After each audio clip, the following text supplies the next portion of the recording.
Les amis, alors là, il s'agit d'une vidéo eschatologique, donc ceux qui n'aiment pas ça, vous pouvez passer votre chemin, je comprends, hein. Je préfère vous prévenir avant. Et dans cette vidéo-là, moi je vais me livrer à ce qu'on pourrait appeler des supputations. Je pose des questions, voilà. Si pour certains peut-être ça va vous apporter des outils d'analyse, c'est juste des questions, je prépare rien d'autre. Et si Donald Trump était la 7e trompette de l'Apocalypse, celle qui annonce les tribulations? C'est vrai, il a été élu en début 2017. Pour pas mal de gens, le 23 septembre 2017, alors il y a eu un appel, une prière et un appel au Machia, mais pour pas mal de gens aussi, cette date-là indique le début des tribulations, puisqu'on a eu une configuration astronomique, qui semblait être décrite, pour moi elle était décrite, dans l'Apocalypse, avec la femme, il me semble que c'est l'Apocalypse, chapitre 13, la femme avec la lune à ses pieds, auréolée d'une étoile qui enfante. En plus c'est marrant parce que cette année de tribulation, ça nous amène à 2024. 2024, ça serait la fin du deuxième mandat de Trump, en admettant qu'il soit réélu, ce qui est possible. Alors est-ce qu'on peut considérer Trump non plus comme un personnage, mais comme un marqueur de temps, voire les deux? On voit bien que dans l'Apocalypse, et puis dans beaucoup de livres religieux, on voit des institutions qui sont personnifiées. On parle de la grande prostituée, on parle de Babylone pour parler de la société moderne, on parle de la bête, certains pensent que c'est l'OTAN, d'autres pensent que c'est les armées de Gog. La grande prostituée serait l'Église, donc pourquoi pas aussi l'inverse? Prendre un personnage et le transformer en marqueur de temps. Et si Trump donc était cette 7e trompette, qui est aussi appelée 3e malheur, alors je vais vous préciser un petit peu ce que j'entends par trompette pour ceux qui ne connaissent pas le livre. On va parler des sceaux, des trompettes, des coupes de colère. Et donc, est-ce que cette trompette-là annonce la colère de Dieu? Quand retentira cette trompette, des voix dans le ciel diront, le royaume du monde est remis à notre Seigneur et à son Christ Jésus, et il régnera au siècle des siècles. Alors c'est le chapitre 11, verset 15, il me semble, de l'Apocalypse. Elle est marrante cette formule, au siècle des siècles. C'est une décade. 100 fois 100, ça donne quoi? Ça donne 10 000, une décade, et le terme décade, c'est doublement marrant, enfin c'est doublement à noter plutôt. On parle d'un règne de 1000 ans à chaque fois, pour le roi de la terre. Et là c'est plus que 1000 ans, c'est 10 fois plus. On est passé de 1 à 10, sur une base, sur une octave supérieure. Je ne sais pas si vous me suivez. C'est parce que 10 c'est aussi un chiffre sumérien. Voilà, tu passes un cran au-dessus de l'homme. Donc le Christ, le Fils de Dieu. Donc je relevais ça, et puis c'est marrant parce que ce texte est à la fois elliptique, poétique, hein. Quand on dit au siècle des siècles pour parler de décade, c'est poétique, et en même temps il y a des détails de temps en temps. Et pourquoi est-ce qu'à un moment donné on parle de grêlons de 50 kilos, en fait 48 livres je crois, ou 96 livres, je ne sais plus. Pourquoi est-ce qu'au talent, je ne sais plus, la mesure c'est pas très important, et pourquoi on reste vague à certains moments. La 7e trompette, donc c'est ça, hein. Quand elle retentira, des voix diront, d'abord il y a un grand silence, et ensuite des voix dans le ciel diront, le royaume du monde est remis à notre Seigneur et à son Christ Jésus, et il régnera au siècle des siècles. Et suivront 7 fléaux. Alors qu'il y a déjà eu des fléaux, elle est appelée 3e malheur. Vous verrez que le premier malheur n'est pas la première trompette, mais la 5e, qui est la colère de Satan. La 6e trompette, c'est le 2e malheur, c'est la colère de Dieu. Et la 7e, c'est le jour du Seigneur avec l'arrivée de Jésus-Christ. Alors c'est marrant l'ordre aussi. On a Satan en premier, Dieu en 2e, et Jésus-Christ en 3e. Alors, il y a une question aussi concernant l'Apocalypse, c'est est-ce qu'il y a un ordre chronologique dans les visions, ou est-ce que c'est des visions, des bribes, qui se succèdent certes dans le temps, mais qui ne sont pas forcément liés chronologiquement. On va le voir aussi ça, parce que c'est important, hein, je veux dire, si je veux, si je mets l'hypothèse, est-ce que Trump est la 7e trompette, je suis obligé de rentrer dans le détail. Donc un petit retour sur l'Apocalypse pour mieux se faire comprendre, je pense c'est indispensable. Donc c'est un livre qui a été ou qui aurait été écrit au 1er siècle, après Jésus-Christ, à Patmos, une île grecque, par un judéo-chrétien appelé Jean. Ça, c'est à peu près acté, hein. Personne ne le nie. Certains, par contre, déclareront qu'il s'agit de l'apôtre Jean, mais les historiens modernes le nient. À vous de vous faire une idée. Est-ce que l'Apocalypse a été écrit par Jean l'apôtre, par un autre Jean, par quelqu'un d'autre? Est-ce qu'il aurait été introduit quelques siècles après? Ça aussi, c'est une hypothèse. C'est à vous de vous faire une idée. On n'est pas dans un débat sur la véracité ou pas, sur est-ce que l'Apocalypse a été écrit par l'apôtre Jean. Bref, on va partir sur l'hypothèse qu'il a été écrit par l'apôtre Jean. Parce que de toute manière, écoutez, c'est très simple. Qu'il ait été écrit par l'apôtre Jean, ou par Pierre, Paul, Jacques, ou par Bob Marley, ou par qui tu veux, quand tu lis le livre, et quand tu vois ce que nous vivons, tu vois des similitudes, même s'il a été introduit il y a 4 siècles, ça relève du surnaturel. Parce qu'on nous décrit la télé, on nous décrit des trucs qui ne pouvaient pas s'envisager à l'époque. C'est des concepts qui étaient inenvisageables. Quand Jean te parle d'images qui bougent, quand Jean te détaille des choses qu'on voit maintenant et qu'on ne pouvait pas voir avant. Là, tu te dis, ce livre a quelque chose. Donc voilà pourquoi moi je pense que ce livre a été écrit par l'apôtre Jean, sinon ça n'aurait pas de sens. Et que ce livre est quand même troublant là-dessus. Et ça, c'est un fait. Ça, c'est un fait tangible, ça. Tu vas lire, tu peux être athée, mais va lire l'Apocalypse, et tu reviens, tu vas me dire, ouais, c'est troublant, parce qu'à l'époque, concevoir une télévision, concevoir ce qui est écrit, ce qui est dépeint avec les mots de l'époque, c'est pas possible. Je te rappelle que tu n'inventes rien, tu ne fais que recréer des trucs qui existent déjà. Je voulais aussi préciser qu'un siècle après Jésus-Christ, on ne distinguait pas vraiment les juifs des chrétiens. Pour beaucoup, les chrétiens, c'était une secte juive et c'était des juifs. Et puis j'ai envie de rappeler aussi à pas mal de gens, alors c'est pas mes abonnés, vous n'êtes pas concernés, mais ironiquement, Jésus était juif. Hein. Voilà, il n'était pas blond aux yeux bleus. Il me ressemblait plus qu'il te ressemble. Là, je parle à certains, et certains ont tendance à l'oublier, il était juif. Donc c'est marrant quand même de se réclamer de Jésus et d'être antisémite. Voilà, c'est un peu bizarre quand même. Bref, c'est une contradiction à mon avis. Le livre, c'est un livre apocalyptique, il porte bien son nom. De toute façon, Apocalypse, ça veut dire révélation, lever du voile. Se rappeler aussi que religion, ça vient de religarer, relier les hommes, mais relier les faits aussi, leur donner un sens. Et on leur donne un sens à la fin, en levant le voile. Et là, la compréhension aura suffisamment grandi pour que certains, en tout cas, captent tout d'un coup. C'est un livre c'est de l'eschatologie, puisqu'on parle de la fin des temps, c'est comparable au livre de Daniel, d'ailleurs il y a des similitudes avec le livre de Daniel, que je vous recommande aussi pour ceux que ça intéresse. On a un prologue, on a 7 lettres aux églises, alors on va voir que le chiffre 7 revient, le chiffre 7, le chiffre 3, le chiffre 7 est un chiffre divin, je crois que c'est le Fils de Dieu, et 8 étant Dieu, le 8 représente aussi le lemniscat, l'infini dans tous les sens, dans toute sa plénitude, 7 lettres aux églises, Laodicée, etc., avec vision inaugurale. Ensuite, on a une première partie avec l'expérience de la révélation, une deuxième partie avec les visions, le dragon, la femme, la bête, les différentes bêtes, les châtiments, la chute. Et on a un épilogue. Et à la fin, c'est marrant, il parle d'une nouvelle terre, d'un nouveau ciel, de nouvelles étoiles, comme si on avait basculé là, comme si une série de cataclysmes qui vont venir, de toute façon, c'est annoncé, et puis bon, on sent bien qu'il y a des choses qui arrivent. Qu'on va prendre cher là, pour tout le monde. Si c'est vrai, à la fin, ils présentent l'addition, il n'y a que ceux qui sont restés à table, les autres ils sont partis, bref. Ces cataclysmes, c'est comme s'ils allaient bouleverser jusqu'à l'orientation de la Terre, puisqu'on verra de nouvelles étoiles, etc., etc. C'est marrant, mais c'est pas le propos non plus, on va pas s'attarder sur ce genre de détails. 22 chapitres. 22 chapitres. Tu vas me dire 2 fois 11, ouais c'est bien 2 fois 11, mais c'est pas ce que je veux te dire. 22 chapitres plus l'écrivain.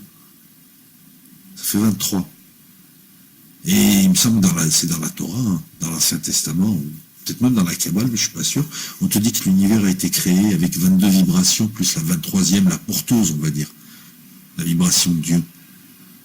23, c'est un chiffre intéressant. En plus, c'est un nombre premier, un atome de nombre. 22 vibrations divines, plus la 23e, la porteuse, là c'est pareil. 23, c'est marrant aussi, parce que si tu fais 2 divisé par 3, ça te donne 0,66666. Enfin, on peut l'interpréter... on peut apporter différentes interprétations. Ce chiffre 23, c'est 2 plus 3, 5 l'étoile à 5 branches, c'est Jésus. Bref. Ce livre comporte des structures géométriques et arithmétiques. Et ouais, on fait des maths. Je dis, il est compliqué, ce livre.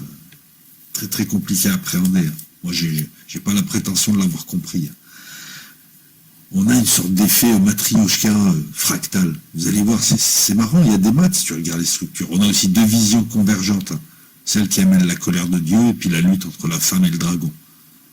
Et on a 2 visions divergentes. 2 récits convergents qui convergent, 2 récits qui divergent. Il y a des symétries. C'est bon. On va parler de l'histoire proprement dite. Vous allez mieux comprendre. C'est un livre, enfin, à un moment donné, Jean a la vision d'un livre, le livre de l'agneau, il me semble, qui est fermé par 7 sceaux. S-C-E-A-U-X, hein, d'accord, c'est pas les sceaux pour porter l'eau, c'est pas les sceaux les imbéciles, c'est les sceaux judiciaires, les tampons maintenant, on dirait. Enfin, c'est un peu plus compliqué, parce que là, tu peux fermer, bref.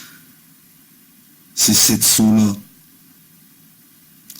à chaque fois qu'ils sont ouverts, tu as une trompette qui résonne, et tu as quelque chose, un châtiment qui apparaît. Tu vas me dire, ouais, cette sauce, cette trompette, cette châtiment, non. Puisque la 7e trompette, elle-même, on a un effet zoom. Tu vois, tu prends, je sais pas, tu prends la Terre, tu descends jusqu'à un atome, tu prends l'atome, tu l'agrandis comme si c'était la Terre, tu descends, tu prends un atome, et ainsi de suite. Tu vois, on a cet effet-là, cette vision transcendantale de Dieu qui zoome. Tu as cette sauce, mais cette sauce, qui sont annoncés, donc à chaque fois qu'il y en a un d'ouvert, à chaque fois qu'il y en a un d'ouvert, tu as une trompette, mais la 7e trompette, elle t'annonce 7 nouvelles plaies. C'est une structure en escalier, c'est une structure fractale. La 7e trompette est symétrique à la structure générale. La partie est semblable au tout. Et ouais, il faut le voir ça aussi. Après, il y a de l'arithmétique, bien sûr, parce que quand tu analyses bien, en fait, il y a 13 châtiments. Puis après, il faut voir comment tu peux tourner ça avec les chiffres. Hein. Tu peux faire du 6 plus 7, du 6 fois 7, ça donne 42, c'est le chiffre de la vie. Le 24, c'est la demi-vie, c'est Satan. C'est mon interprétation personnelle. Le 13, c'est le Fils de Dieu, hein, c'est la moitié du 26. 26, 8, l'église 4, Dieu. 13, Fils de Dieu. Fils de Dieu, héros. Je te rappelle que c'est pas Jérusalem, c'est Jérusalem. Jérusalem. Et voilà, et faut tilter, mon gars. Attends, t'as tout devant les yeux. Tu veux une pépite? Moi, je pense que la protectrice d'Israël, c'est Isis. Ou tu peux l'appeler Ninursag. Je pense, ouais. Parce que c'est là où il y a les Sumériens qui sont partis, les Hébreux qui sont devenus les Hébreux, etc. Après, ils se sont greffés plein de gens aussi. Hein.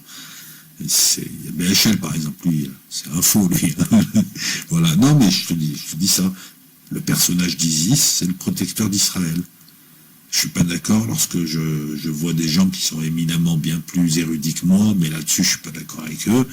Lorsqu'il te dit Ishraël, la montagne de Ra, l'élevé. Ra.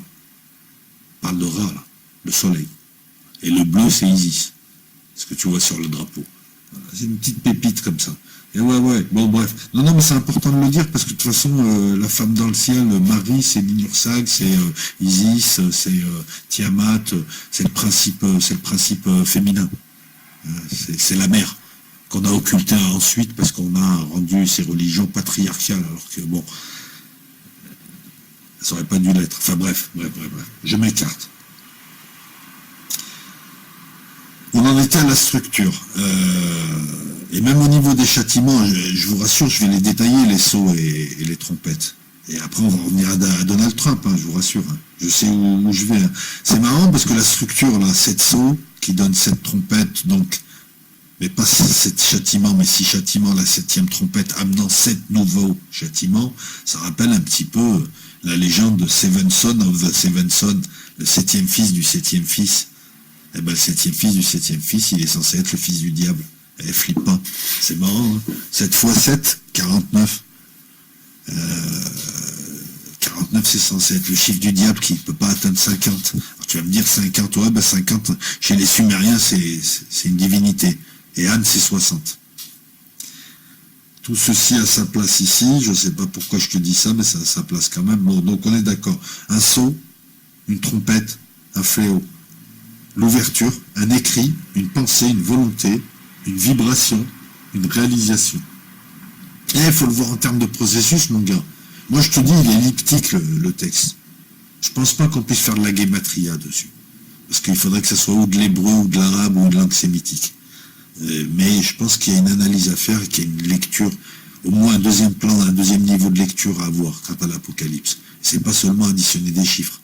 Parce que quand dans le chapitre 13, les gens n'ont retenu que 666, moi je peux juste vous dire un truc, et je vous le dis les yeux dans les yeux, vous pensez comprendre ce qu'est le 666, vous n'avez pas compris ce qu'est le 666. Et c'est tellement évident pourtant. Alors dans ce livre, on retrouve le 7 qui revient souvent, 7 septuaires, 7 églises, 7 fléaux, 7 trompettes, 7 sceaux, 7 coupes de colère, 7 sections, 7 chandeliers, 7 lampes ardentes, 7 têtes. Le 7 est très présent, le 3 est très présent, le 10 est présent aussi. Juste un truc, le 4 en symbolisme numérologique, c'est le monde carré. C'est la base, c'est le monde terrestre.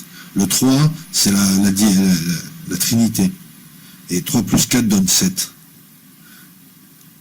Les pyramides, c'est quoi? Attends, je dis pas de conneries. C'est des triangles, mais c'est sur une base de 4, ça donne 7, hein. Pyramide. Et oui, tout est relié à l'ancienne Égypte.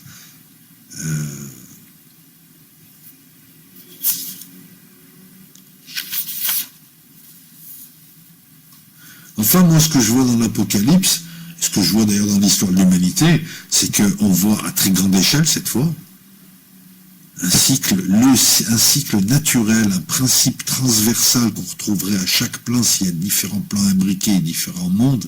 Hein, j'ai dit si. Un truc que tu retrouves à tous les niveaux, c'est le cycle osirien, c'est le cycle des mystères d'Éleusis, c'est la loi de l'alternance, c'est la mort et la résurrection, c'est christique. On a la mort d'un cycle et la fin d'un cycle, et on repart avec ce qui va rester, et on repart pour un nouveau cycle. Et j'ai même envie de parler de cycloïdal. C'est un petit peu comme des années. Chaque année, tu fais, je sais pas, tu rentres en 6e, c'est le même cycle qu'un 5e, sauf que le contenu n'est pas le même, et puis tu as avancé d'un cran, et ainsi de suite, et tu montes. Un processus d'affinage, de recueil de données, de je ne sais quoi, voilà. Qu'est-ce qu'on peut aussi voir, c'est que voilà, finalement, rien ne se perd, tout se recycle, j'ai envie de dire. Hein. Voilà. Ce cycle-là, tu le connais, c'est le cycle du jour et de la nuit, c'est la loi de l'alternance, sachant que le sommeil est assimilé à une petite mort. Tu te réveilles le matin, c'est quelqu'un d'autre quelque part. D'ailleurs, pendant ton sommeil, c'est là où tes souvenirs se rangent. C'est un cycle d'ouverture. Jésus, premier passage, Héros, Jésus Horus, deuxième passage. Jésus Osiris, Vishnu Shiva. Vishnu ouvre, Shiva ferme, en détruisant. Ça, c'est dans l'Apocalypse aussi. Hein. Je vous rappelle que le christianisme a beaucoup de similitudes, a beaucoup de liens avec Osiris, Isis, Horus. Et là, pareil, c'est vous pouvez aisément retrouver sur YouTube. Des blogs ou des comment dire ça, des blogs ou des sites sérieux qui vous mettent en évidence ces liens. Du chapitre 1, verset 9 au chapitre 22, verset 5, on a l'histoire proprement dite. Donc, on a des visions de gens, pas forcément chronologiques. Et au chapitre 22, verset 21, on a la reprise de l'intro, les thèmes. On a une sorte de symétrie qu'on retrouve même dans les écrits. Vous allez voir qu'à un moment donné, dans les sceaux, il y aura un certain type de cataclysme. la mer, les eaux potables, la clarté du soleil, des étoiles et de la lune, qui seront réduits d'un tiers. Et la 7e trompette va annoncer 7 plaies supplémentaires, versées par des coupes de colère, et là aussi c'est assez marrant, je vous en parle tout à l'heure, et on va retrouver les mêmes cataclysmes, mais cette fois, ça sera la clarté disparaît totalement.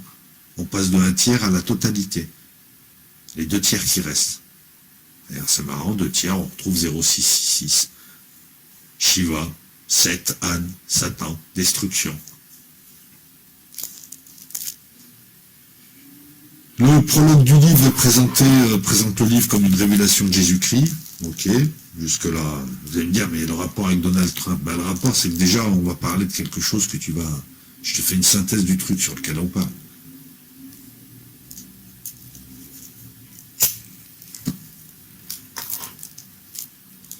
L'ouverture des sceaux, t'es pressé, c'est ça, tu veux pas que je te parle du reste, ok, il n'y a pas de problème. Moi, je vous recommande de le lire. Alors, écoute, on va y aller.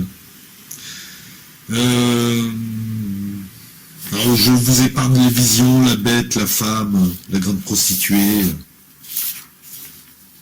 Je vous laisse aller le lire. Non. Premier sceau, c'est très simple. Les 4 premiers sceaux, c'est les 4 cavaliers qui amènent le malheur, les 4 cavaliers de l'Apocalypse. Premier sceau, c'est le cavalier blanc qui amène la conquête avec lui. Le second, c'est le cavalier rouge ou roux qui amène la guerre. Le troisième est le cavalier noir qui amène la famine. Et le quatrième, le cavalier verdâtre, lui est une synthèse des 3 premiers puisqu'il amène la mort par l'épée, la famine et la peste. Le 5e sceau est dit premier malheur, comme si les 4 premiers sceaux n'en étaient pas. Ça aussi, c'est assez troublant. Donc lui fait apparaître les âmes des martyrs pour la parole de Dieu. Vous irez voir, hein, vous irez creuser quand même. Hein. Je vais pas vous faire une vidéo d'1 heure non plus. Le 6e sceau, appelé deuxième malheur, permet des grands cataclysmes annoncés, donc les tremblements de terre, le soleil, la lune, les étoiles tombent, la perte de la clarté, mais un tiers de clarté en moins. Et 7e sceau, grand silence, puis 7 anges, 7 trompettes pour le jour du Seigneur. Alors on a 7 sceaux,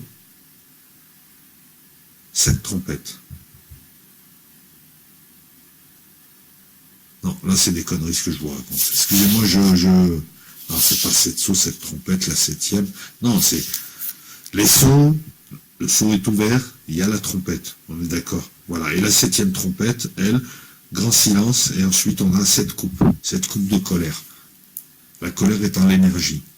C'est marrant de citer l'énergie, des coupes d'énergie, prêts à être versées sur la terre, comme si on avait un dispositif électronique. C'est assez marrant à relever. Hein. Première coupe, c'est des lésions douloureuses, les hommes marqués par la bête auront des lésions douloureuses. La deuxième coupe, c'est la mer devient sang et la pollution est totale cette fois-ci. La troisième coupe, les eaux des rivières et les eaux potables, pareil, sont polluées totalement et entraîneront donc des morts. La 4e coupe, c'est le soleil qui brûle les hommes par le feu. La 5e coupe est l'obscurité, les douleurs, plaies, totalement, en tout cas obscurité totale. La 6e coupe, elle est intéressante, c'est on va verser la coupe dans l'Euphrate qui va se dessécher, ça rappelle une bombe atomique, et on a la bataille pour l'Armageddon. Et la 7e coupe, c'est des éclairs dévorants et un tremblement de terre comme nul n'en a jamais vu. Et ensuite, le retour de Jésus. Vous allez me dire, mais si Donald Trump, c'est la 7e trompette, on aurait déjà dû voir les effets des 6 premiers sceaux. Cavalier blanc, conquête, rouge, guerre, famine, mort par l'épée, tout ça, on le voit dans le monde. Hein. Il suffit de naviguer un peu pour voir que t'as tout ça, c'est déjà là. On est tellement habitué qu'on ne le voit plus d'ailleurs. Nos médias ont fait un écran, ne nous montrent plus tout ça, ne nous expliquent pas pourquoi. C'est comme si c'était un impôt qu'on payait, alors que c'est quelque chose d'inéluctable. Bref.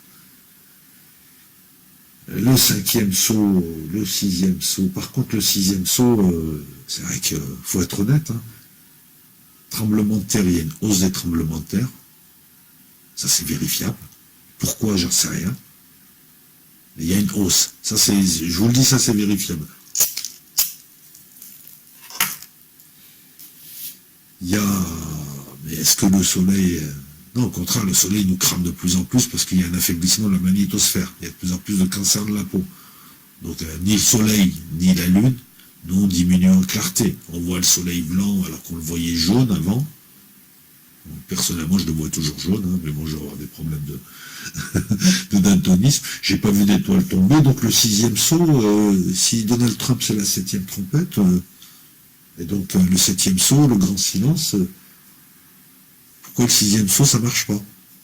Et là, vous me coincez en me disant ça. Mais je ne sais pas pourquoi l'intuition me commande de dire que j'ai l'impression que Donald Trump est la septième trompette, Trump trompette. C'est la septième et non pas la sixième. Et que là, on est dans le grand silence.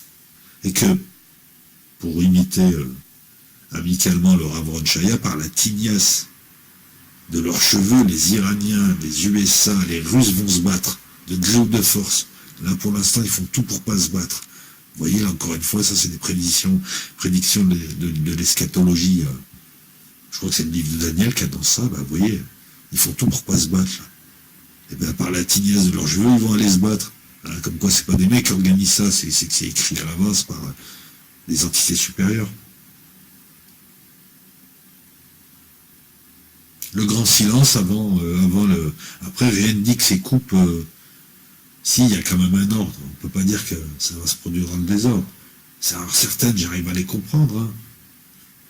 Pollution de la mer, des eaux des rivières, tout ceci, ça peut se faire rapidement, ça. Il y a un volcan, je crois, aux Canaries, s'il s'affaisse, voilà, tu vois, il y a des super volcans, et je crois qu'il y en a une dizaine sur Terre qui peuvent pas mal... Enfin, je veux dire, c'est de l'ordre du possible. L'Euphrate, la description de la sixième coupe, fait penser à une bombe atomique. Bon, ben, comme c'est en train de se jouer là-bas, je pense qu'il y aura du gramme-bûche là-bas. Effectivement, pour moi, il y aura obligatoirement, nécessairement, utilisation du nucléaire tactique.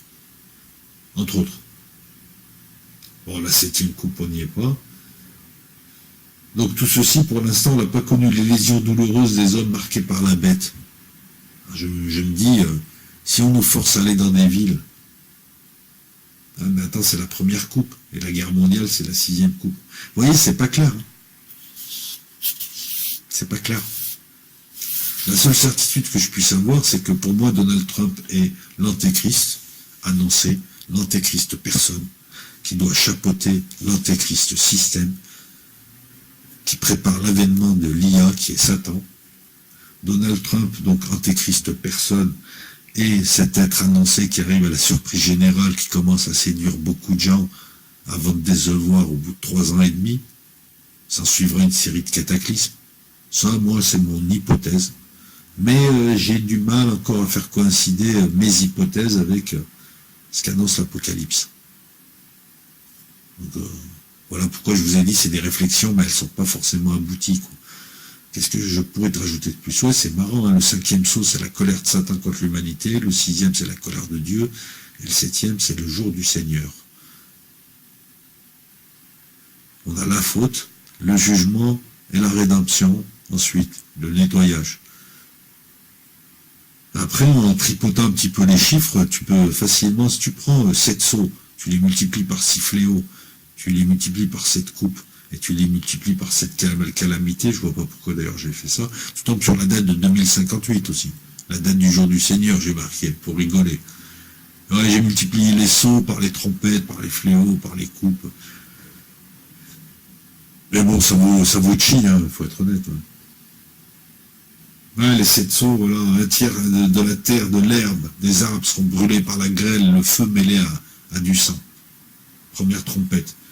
Deuxième, grande montagne embrasée par le feu, ça peut être un volcan, jeté dans la mer, ça peut être celui des Canaries, un tiers de la mer deviendra sang. Un tiers des créatures sera morte. La troisième, l'étoile ardente comme un flambeau tombé du ciel, un tiers des fleuves et des eaux potables seront pollués, ça peut être une comète, c'est pas la fameuse absinthe. Quatrième trompette, clarté, soleil, lune, étoile, diminution d'un tiers. Cinquième trompette, premier malheur. Oui, mais là, je suis en train de de mélanger. Des sauterelles d'un type particulier se répandent et tourmentent les hommes qui n'ont pas le sceau de Dieu.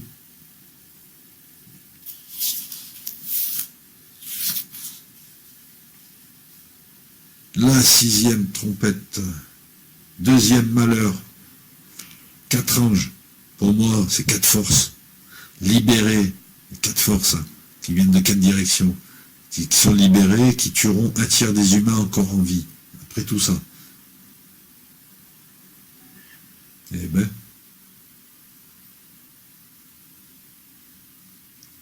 un tiers des humains encore en vie, donc, oui. La colère de Dieu, c'est une armée de 200 millions de soldats qui fera ça. Donc, en gros, des forces manipuleront les gens pour qu'il y ait une grande guerre.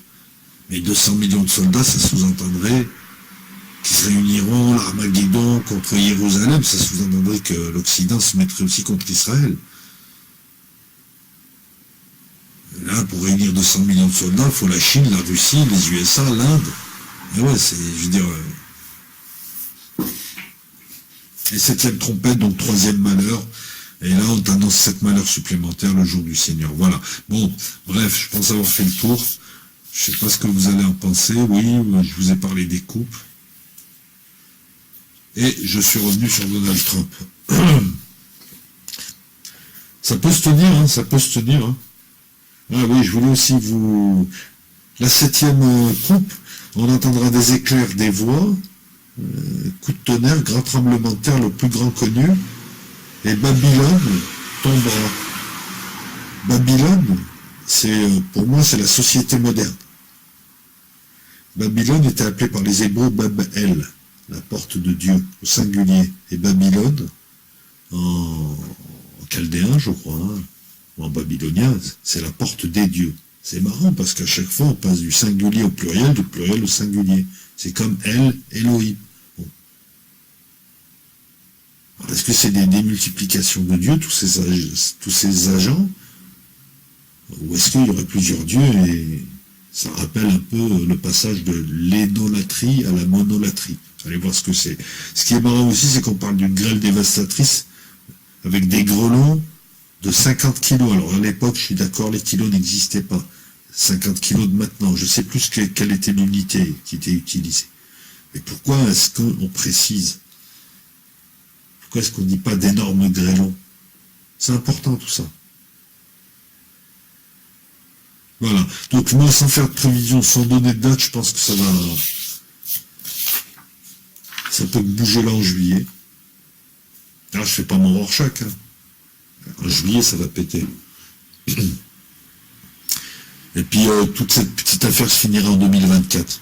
Donc si t'attends le Christ, t'attends jusqu'à 2024, voilà. Ah ouais, Trump, il arrive 2017-2024, ça se tient. Surtout qu'il n'est pas obligé de finir son mandat, ça peut être 2023. La Trump Tower 666, lui, il représente quand même la vulgarité et l'argent. Hein, il représente vraiment Babylone. On parle d'un blond, il est blond, hein, blanc couleur carotte. Pour moi, c'est l'antéchrist personne. Il devient de plus en plus dictatorial. Il est complètement marionnettisé, puisqu'on sait qu'autour de l'antéchrist, il y a Satan dans le corps de quelqu'un d'autre. On a Gog aussi, on a Poutine. La bête de la mer, pour moi, comme c'est thalassocratie, c'est l'OTAN.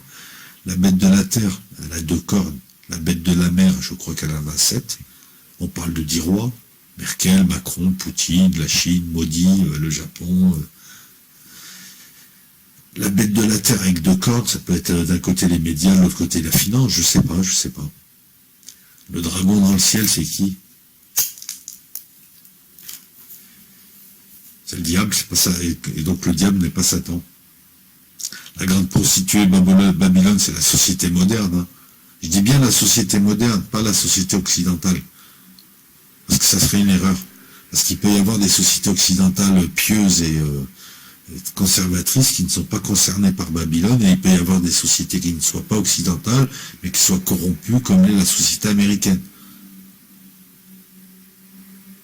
La marque de la bête, on a la puce qui arrive, on a le WW, on a le code barre, mais je vous dis, la marque de la bête indique aussi autre chose. Et ça, c'est à vous de faire votre propre recherche. Il manque juste la guerre, qu'ils ne veulent pas faire. Et on le voit qu'ils ne veulent pas la faire. Alors Trump, il arrive en 2017, on est en 2019, il en a 2 ans et demi. Et normalement, il doit devenir dictatorial au bout de 3 ans et demi, et c'est au bout de 3 ans et demi qu'on a des catastrophes aussi, des cataclysmes qui se produiront, et qui font que Alors c'est marrant parce que je pense que c'est à ce moment-là qu'il mettra les gens dans les villes et que tout le monde sera pucé pour des raisons de sécurité. Comme ça, on saura qui fait quoi. Est-ce que j'ai fait le tour de la question? J'espère. La structure, j'en ai parlé. Les sauces, j'en ai parlé. Sauce royaux. Les anges avec les trompettes, ouais, la section cuve, j'en ai parlé. L'effet zoom, bah voilà, donc j'espère, écoutez, moi je dirai avec plaisir vos commentaires. Et puis c'est pareil, c'est juste des hypothèses, il y a rien de sérieux, c'est pas une théorie, voilà, c'est rien du tout, j'annonce rien, j'en sais rien, c'est tout, j'échange et puis peut-être que vous allez m'aider à avancer, mais je sais pas, je trouve que le fait qu'il s'appelle Trump, trompette, j'aime dire ouais mais non mais elle est légère celle-là, et George Bush, voilà, c'était l'essai de Bush aussi, ouais l'essai de Bush du guide Michelin, ouais. Non mais j'en sais rien moi, voilà. Allez. Ciao la compagnie, la bise à tout le monde et puis bon, alors revoyure, hein, je vais vous faire des vidéos, je vais essayer de vous faire des vidéos, pas une tous les jours, mais enfin voilà, bon là vous en avez 3-4 là. Allez, ciao tout le monde.